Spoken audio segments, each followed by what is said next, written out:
Hello, it's Gerald Truth Speaker, and I am interpreting the Bible. I have gone to church for a very long time, and I was not getting the answers to my questions.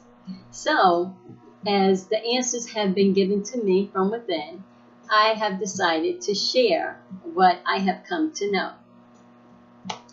I would like to start with Matthew. The very beginning of Matthew, the introduction, in fact, of Matthew. Years ago, I remember when I heard for the very first time that the Jews was God's chosen people. I thought, wow, what a prejudiced God we serve. And I also heard that God was vindictive, God was jealous. All of these things that didn't sit well with me, because in my heart of hearts, I knew that God was love. But this is what we're taught. And because we're taught these things and we follow other people, we just go along with the flow, not really knowing for ourselves, not experiencing for ourselves. And we have a tendency to just follow along with someone who have come before us. And the Bible clearly says, study to show yourself approved. Now, the Bible is not, as I have come to know, a literary book. It is a book of allegories. And even when it says study to show yourself approved, it does not mean go to Bible study. It does not mean go to Sunday school. It does not mean go to church. It does not mean pick up a Bible or a book and start reading it. It doesn't mean that at all. Study actually means to meditate. That's what study really means. So we're going to start with the book of Matthew, and this is going to be very brief, but the point I am making is, or the interpretation is that of a Jew. Who is a Jew? Who are God's chosen people? At the very beginning of Matthew, the introduction, it says, Matthew is the gospel written by a Jew to Jews, about a Jew. Matthew is the writer, his countrymen are the readers, and Jesus Christ is the subject.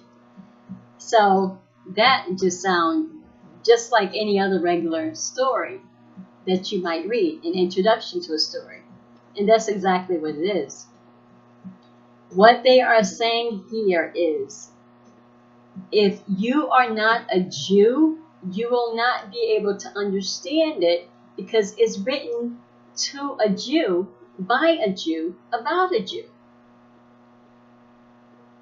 So who are the Jews, and why are we reading this book if we are not Jews? Well, if you go to the book of Romans chapter 2, verse 28 and 29, it says, For he is not a Jew who is one outwardly, nor is circumcision that which is outward in the flesh. But he is a Jew who is one inwardly, and circumcision is that of the heart, in the spirit, not in the letter. Okay, so let's just talk about that a little bit. An outwardly Jew is a person who is born in the Jewish race, a person whose heritage, bloodline, ancestry, culture, those are outward things. That's an outward Jew. Outward circumcision is that of the flesh, the cutting off of skin. That's an outward circumcision. An inward Jew is someone who goes within.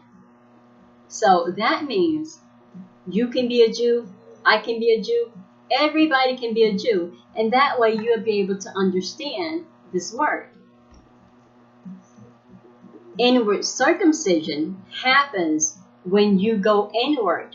Those things that you used to do, or those things that do not speak to your higher self, you will no longer desire to do.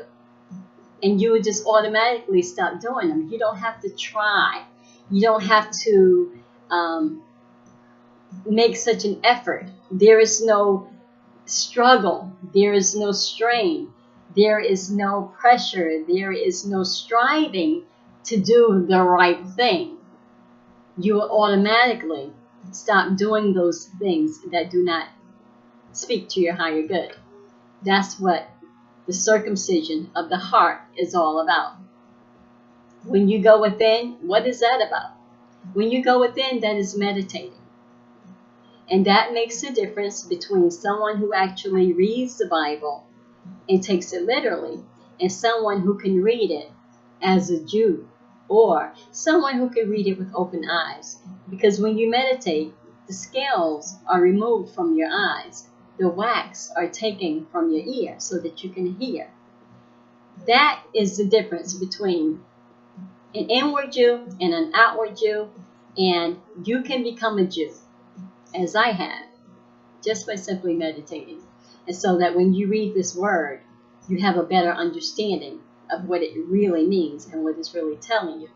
Because otherwise, you'll find yourself constantly struggling and striving to do what it says to do. When you become a Jew, there is no striving, no struggle. It just happens naturally. You become more loving, more peaceful. And there you have it, on a Jew. So, until next time, love, light, and peace.